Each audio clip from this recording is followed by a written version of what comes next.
कभी ऐसा हुआ है कि दिन भर के भाग-दौड़ के बीच अचानक से गहरी शांति महसूस हुई हो, या फिर किसी उलझन में फंसे हो और उसका जवाब एकदम से कहीं से भी सामने आ गया हो? तो चलिए आज बात करते हैं उन्हीं छोटे-छोटे मगर बहुत खास संकेतों की, जो हमें बताते हैं कि कोई दिव्य शक्ति है जो हमारा मार्गदर्शन कर रही है।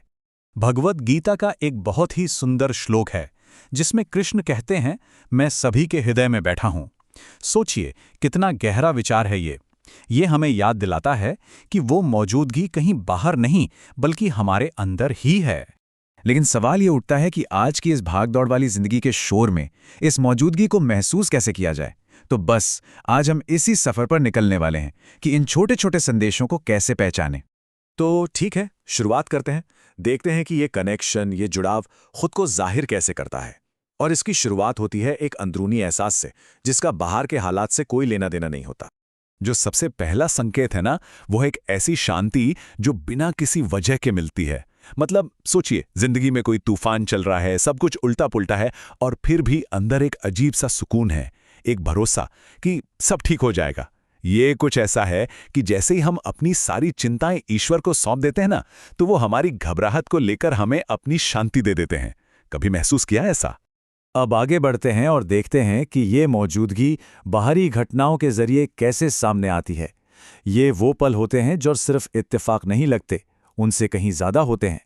कभी हुआ है ऐसा कि मन में कोई सवाल घूम रहा हो और अचानक किसी किताब में, किसी अजनबी की बातों में या सड़क पर चलते हुए किसी बिलबोर्ड पर ठीक वही जवाब मिल जाए?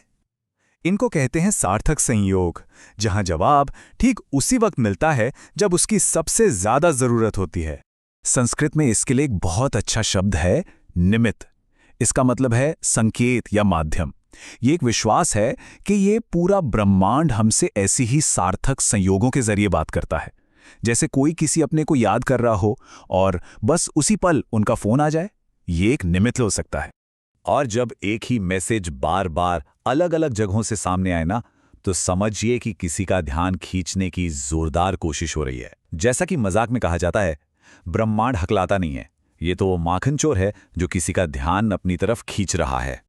अच्छा, कभी कभी संकेत इस बात में नहीं होता कि क्या हो रहा है, बल्कि इस बात में होता है कि क्या नहीं हुआ।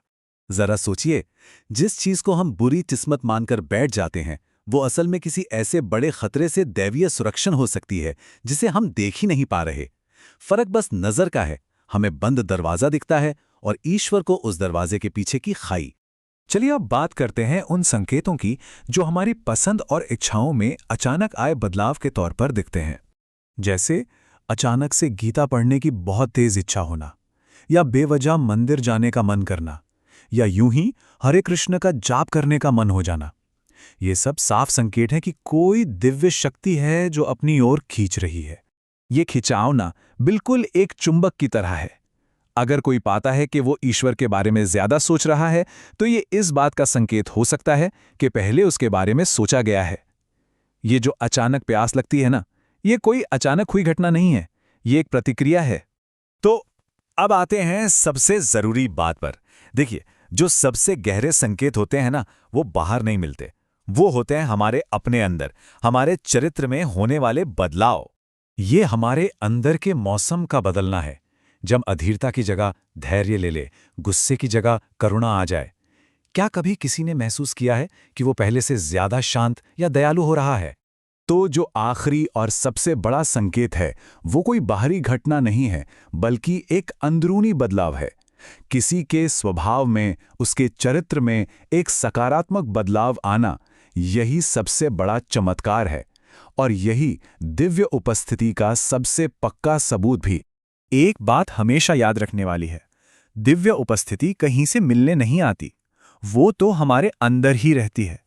उसे आसमान या बादलों में ढूंढने की जरूरत नहीं, बस अपने दिल के आईने पर जमी धूल को साफ करने की जरूरत है। और आखिर में एक सवाल, एक विचार, अगर ये सारे संकेत वाकई में एक भाषा हैं, तो ये ब्रह्मांड क्या कहने की कोशिश कर रहा है?